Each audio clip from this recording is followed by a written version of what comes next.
Son las 8:34 y establecemos contacto con París, donde son ya las 3:34 de la tarde, para hablar con el doctor Enrique Casalino, responsable de emergencias y de infecciones en uno de los hospitales más antiguos y más grandes de París, el Hospital Bichat. El doctor Casalino, yo he podido verlo en noticiarios de la televisión francesa los últimos días, ha dado mucha tranquilidad a la población francesa por su experiencia en el terreno y también por su conocimiento de la ciencia. Doctor Casalino, buenas tardes para usted. ¿Cómo está, Fernando? Qué gusto saludarlo.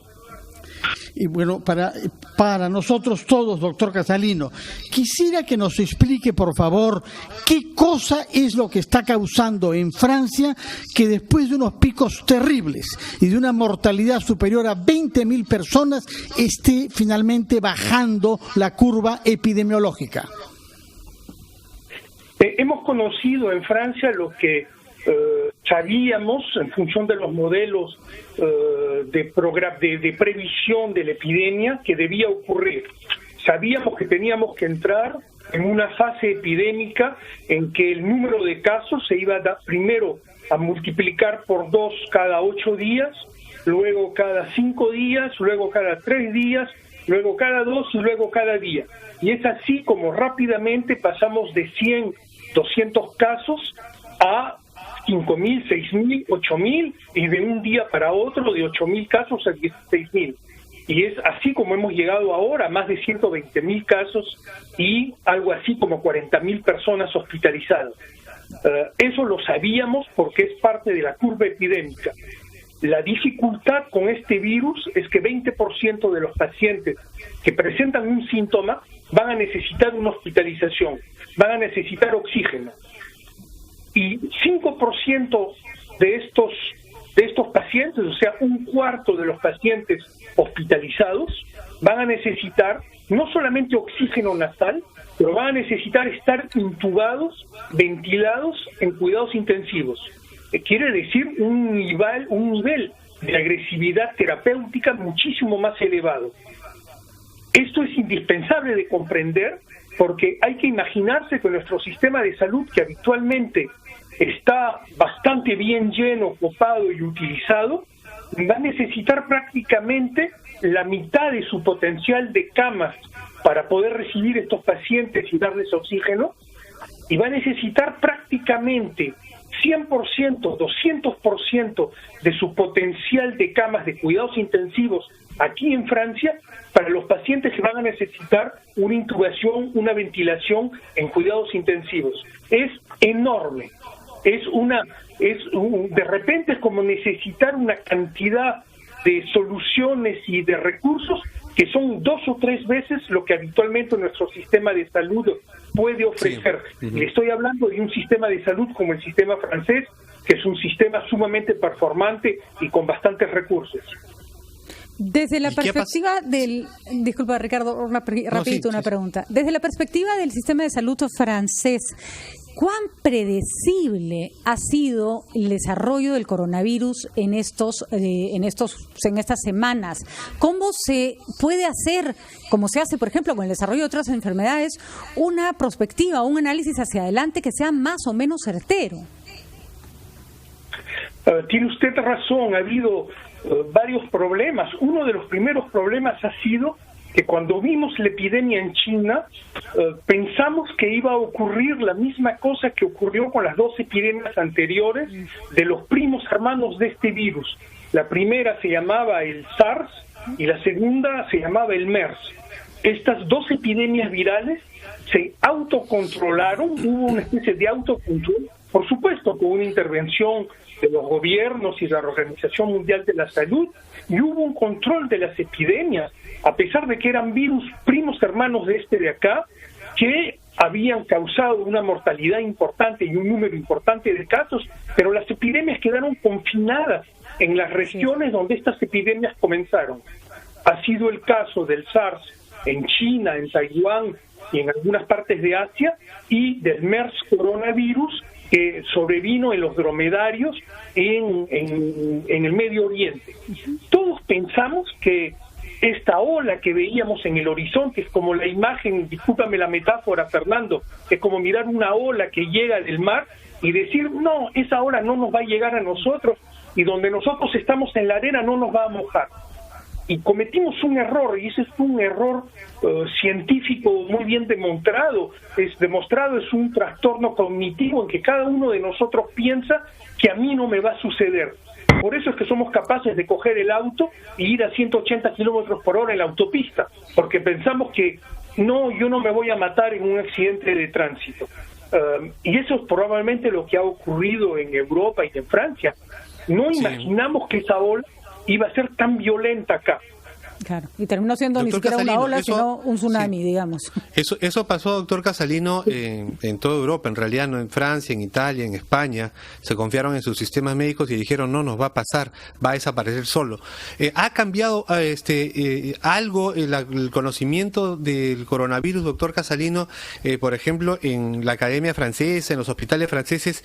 Porque algunos están advirtiendo cuando se hacen las autopsias, y ahora ya se están haciendo autopsias, antes no se hacían, se cremaban los cuerpos nada más, de que, por ejemplo, hay complicaciones en las personas muertas por coronavirus generadas por trombosis, es decir, por una coagulación de la sangre, una inflamación de ese sistema. ¿Ha cambiado algo el conocimiento de la enfermedad en Francia? Sí, efectivamente, tiene usted razón. Al comienzo pensábamos que era una neumonía viral, como podemos ver en otras neumonías virales o infecciosas, con algunos trastornos de edema. Y actualmente tenemos dos cuadros clínicos principales.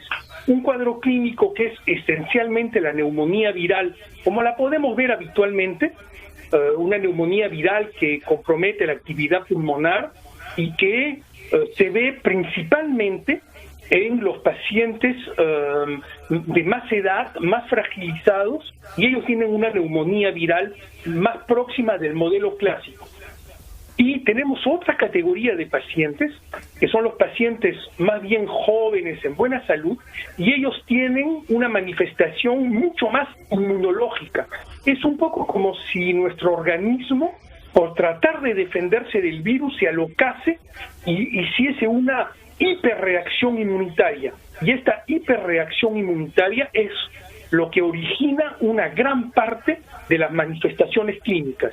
Los fenómenos de trombosis, de embolia, de microaccidentes vasculares, todo eso está en relación a este fenómeno de hiperreactividad de nuestro organismo, y comienza a hablarse de un tercer mecanismo potencialmente, que es una alteración endotelial, es decir, en el nivel de los capilares por donde circula la sangre, y esto origina no solamente las trombosis venosas, pero también accidentes arteriales, explica que hayan lesiones cutáneas de necrosis. Es un mecanismo seguramente sumamente complejo. Estamos ante un virus que yo podría hacer, lo dije acá en Francia en la televisión un día, estamos ante un virus que nos ha puesto en dificultad a todo el mundo científico. Número uno, pensábamos que podíamos reaccionar a cualquier amenaza en el mundo, y nos hemos dado cuenta que no.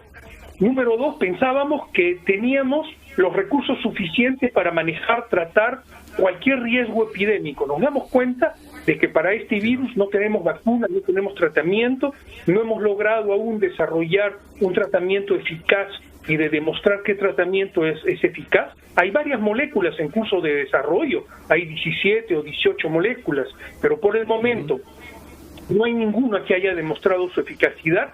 Desde el mundo científico ha sido sumamente afectado. Es como que nos hubiéramos agarrado una cachetada y que nos obliga a ser hoy día mucho más humildes y mucho más respetuosos, y tenemos que darnos cuenta de que este virus ha causado más de 20.000 muertes en Francia, que la perspectiva es de que lleguemos probablemente a 25.000 o 30.000, que la epidemia va a durar mucho más tiempo de lo que estábamos pensando, y que probablemente el número de decesos, de muertes, va a aumentar aún, y que estamos ante una situación sanitaria, una crisis sanitaria, pero también una crisis social que va a ser sumamente importante. Doctor Casalino, ayer hemos entrevistado a un colega suyo de un hospital equivalente al suyo, que es el 2 de Mayo en Lima, que usted conoce bien porque usted ha nacido acá y formado acá, y nos dijo que de los pacientes que habían llegado a cuidados intensivos del 2 de Mayo, ninguno ha sobrevivido.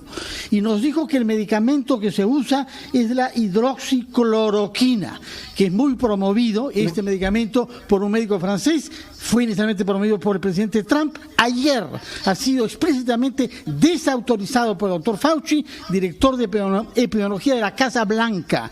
¿Qué nos puede decir sobre los medicamentos que ustedes usan para casos graves y en particular sobre este hidroxicloroquina que parece es muy usado en el Perú?